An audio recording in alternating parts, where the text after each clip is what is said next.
Hello, hello, hello. It's me, Stephen Lee, Blackwall Podcast, your humble, gracious guide for another transmission. Want to wish everyone a happy new year.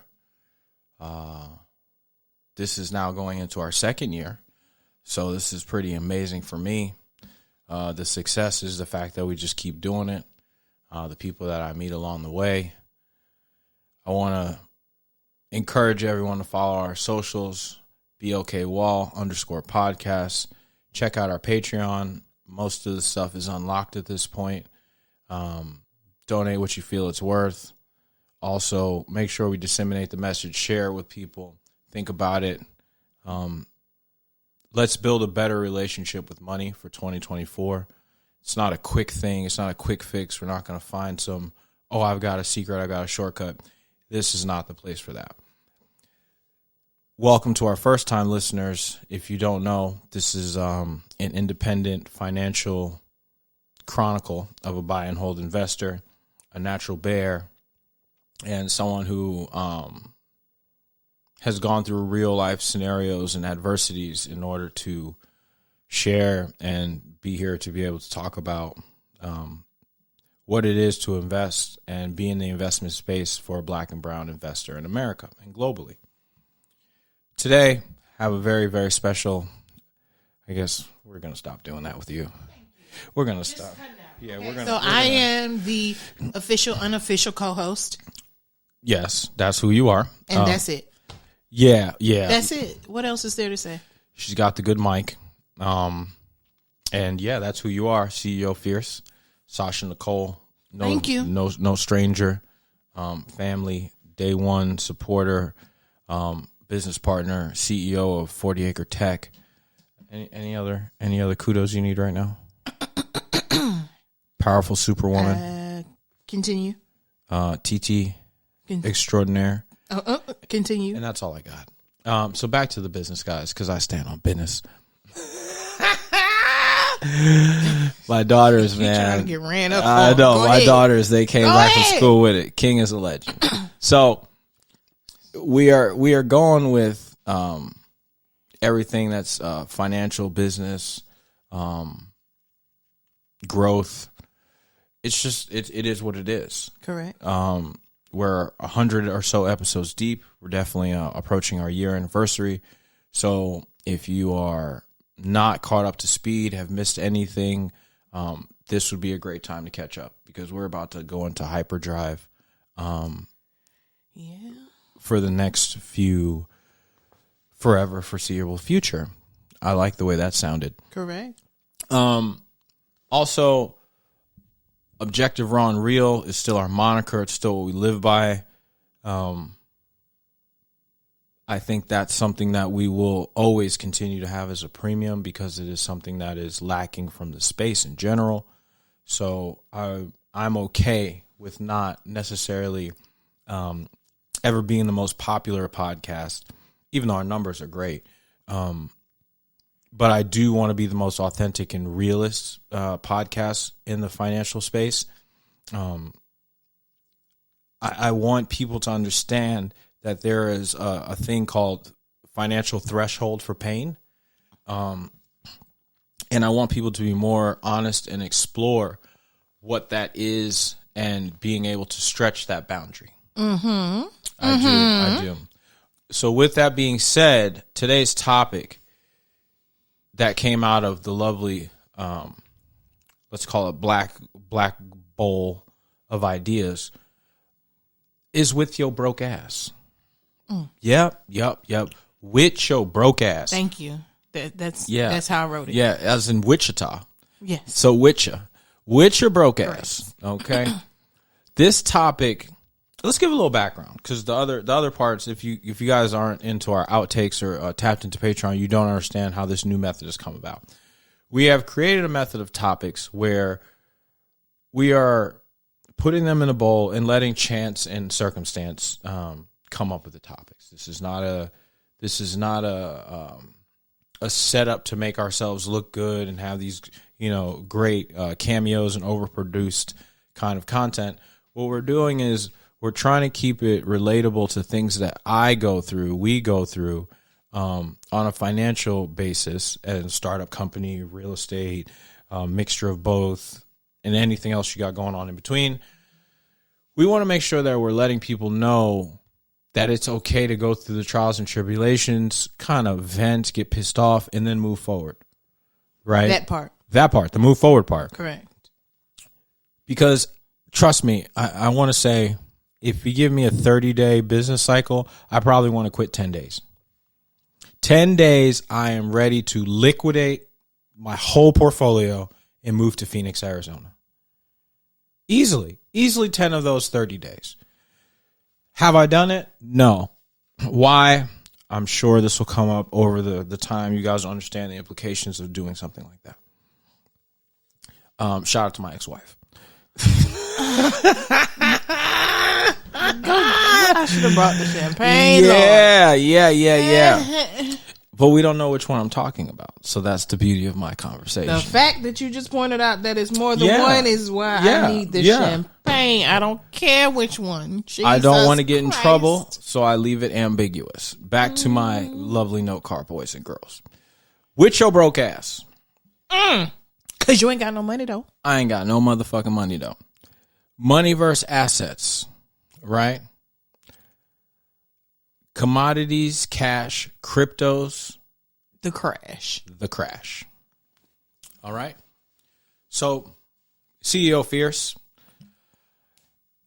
I actually want to throw this back to you because I saw this. No, I saw this because you wrote the topics. I did. Okay. So when I saw the topic, the first thing that obviously jumped out was the we can't really call it a shot.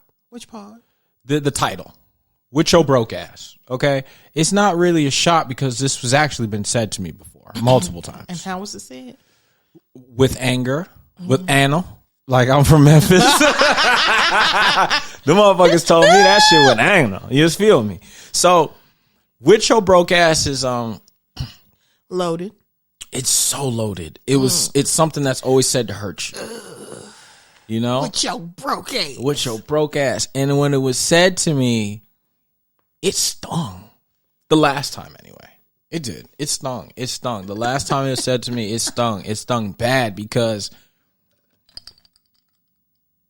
I was at a spot where I was still unsure of my footing going independent. You know, this is my first year of being completely W-2 free. Right? And I don't think it's been any more perfect or any less perfect than when I had a W-2 job. Just being honest. Everything has its pros and cons. Hey, I feel the same, you know, the greater part of it was definitely more. I think the biggest difference in having a 9-to-5 job versus doing what you're doing now, honestly, the rewards could be the same. I think it's just sometimes a thing of that instant guaranteed gratification. Yeah, the safety blanket. That's it. You know for a fact, like clockwork, 9 to 5, you're going to have a check every 7 to 14 days. Yeah. That's it. Every 7 to 14 days.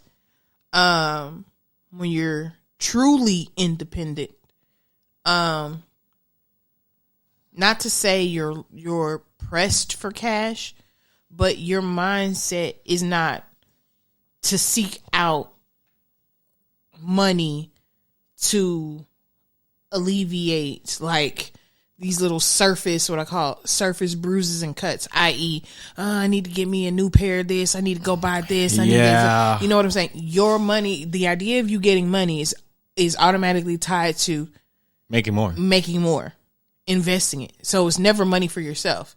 It's money for the investment, money for the asset. Well, and there you go. I think we were talking about this a little bit offline. I think that people's understanding of money is really dependent on their experience with it and their willingness to learn about it. Like it's an actual thing. people look at money as far as they've used it. And I think that right there is something that I've noticed can be a limiting factor.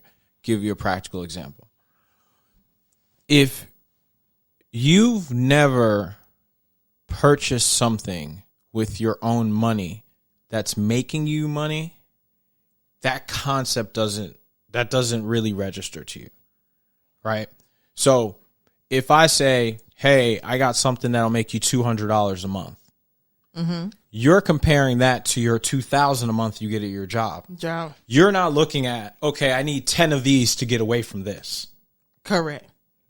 You see what I'm saying?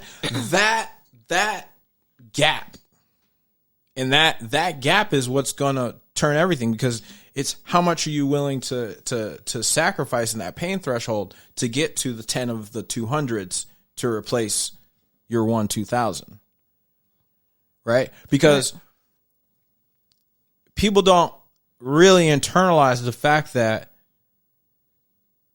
you're only making as much as someone else is allowing you to. Correct. Right? Correct. I make as much as time and my thoughts and my circumstance allow me to. Correct. That's the difference between money and assets. We just had this conversation. You go, how do you do this? And I said this to another person. We'll leave nameless. Your credit score is not something that's going to be able to save you. Mm-hmm. Right? That's just something that'll be able to keep you from drowning. It's not going to save you. They don't give a fuck what your credit score is. It just allows you to access more debt at the end of the day. That's it. That's all. It will not bring you any closer to having an asset that's free and clear owned that you could leverage around the markets. Correct. It won't. It'll allow you to get in the door of the market, but the admission is interest. Mm-hmm. That is the admission to this, to the market. Correct. If you don't have an asset, your admission is interest. Your interest is dependent on this score. Right? Mm-hmm. So for example, and I tell people this all the time, going back to the conversation, money versus assets. Your money, let's call it the cash part of it, right? Of your money. That's only going to move as fast and as far as the ideas you have. We talked about this. If you took a pile of money, $100,000 in ones, and threw it in your floor, if you come back in a year, even climate control, fuck all the funny nuance, that $100,000 will be worth less money. We've had these conversations a million times. Everybody knows it.